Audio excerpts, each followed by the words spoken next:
Welcome back to the Pistons Jack YouTube channel. On today's episode, we'll be reacting to the Detroit News' report that Malik Beasley has moved back into his apartment in downtown Detroit. We'll talk about what that could mean and a whole lot more in just a moment.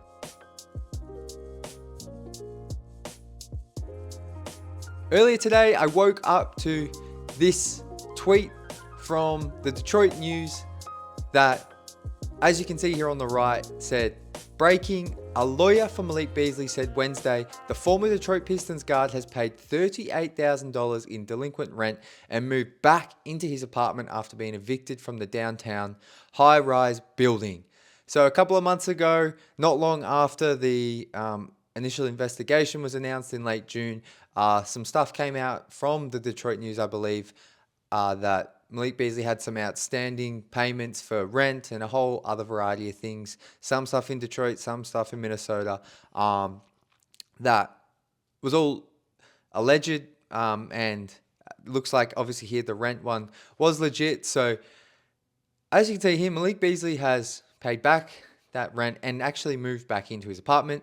Now, I'm not someone who has a lot of experience and understanding with the real estate market and how all this works. So maybe Malik has just paid what he owed and then still has an outstanding lease there, and he's just moved back there because he's paying for it. Maybe that's what this could be. But to me, this is a very positive sign if you're someone who wants Malik Beasley back on the Detroit Pistons.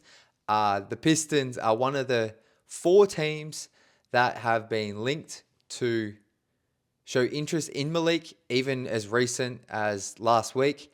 We'll mention the other teams in a moment, but the Pistons have always kept an eye on Malik. They have that one roster spot free, and they are a team that can offer Malik more than a veteran minimum. Malik, I believe, cited that, and this is unsurprising, like any NBA player, like they do not want, he's looking for more than the veteran minimum. And that's, I think, like from something I've come to learn over the years of just listening to a lot of NBA podcasts and that kind of thing. Obviously, first and foremost, like the vet min is essentially the minimum you can get paid. So of course, NBA players are going to want more than that. But there is this notion amongst agents, I believe, that once you sign a vet min contract, it's very hard to shake that tag for the remainder of your career. Malik even last year wasn't on a veteran minimum. He was on like $6 million, but I think the vet minimum is like $2 to $3 million. So the Pistons are one of the teams interested that can offer him more than the vet min. They can offer him a deal worth around, I think, 7.1 million annually. They could offer him as much as 4 years, 32 million.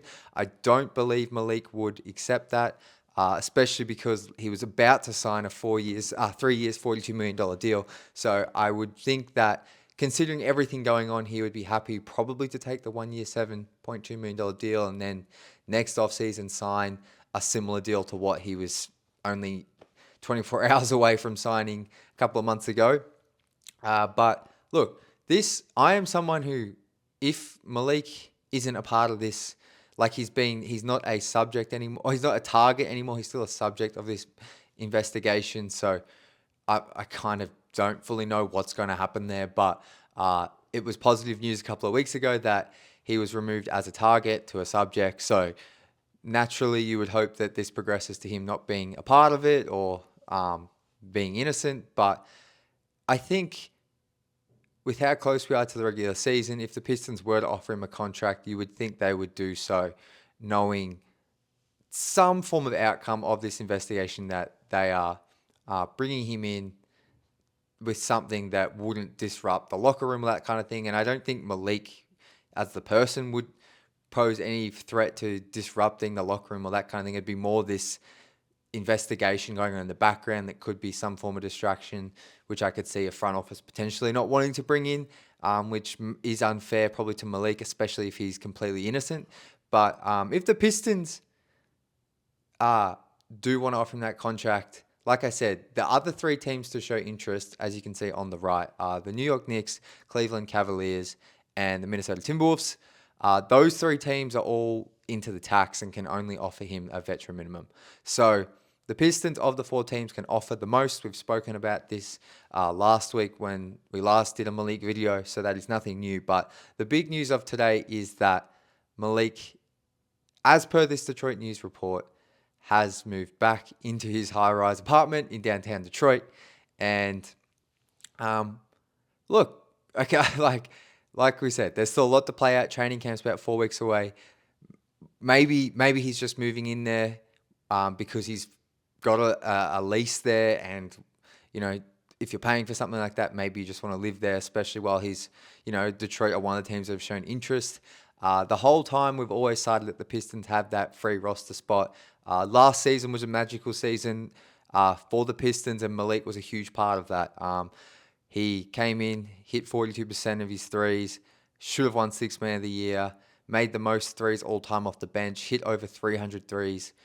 Honestly, should have had the most 3-point makes in the regular season if only Ant-Man hadn't have played the final regular season game after Malik and knew how many he'd need to make. But regardless, Malik was incredible last season, and if the Pistons were able to bring him back under the right circumstances, I think there's no question this season's roster, in terms of the veterans they've added, is an upgrade over last year. Not to mention the young core's internal growth, but if you just look at it purely in terms of if you re-sign Beasley, add Robinson, and add LeVert, I think that's an upgrade over Dennis Schroeder, Tim Hardaway Jr., and obviously Malik. Season to go.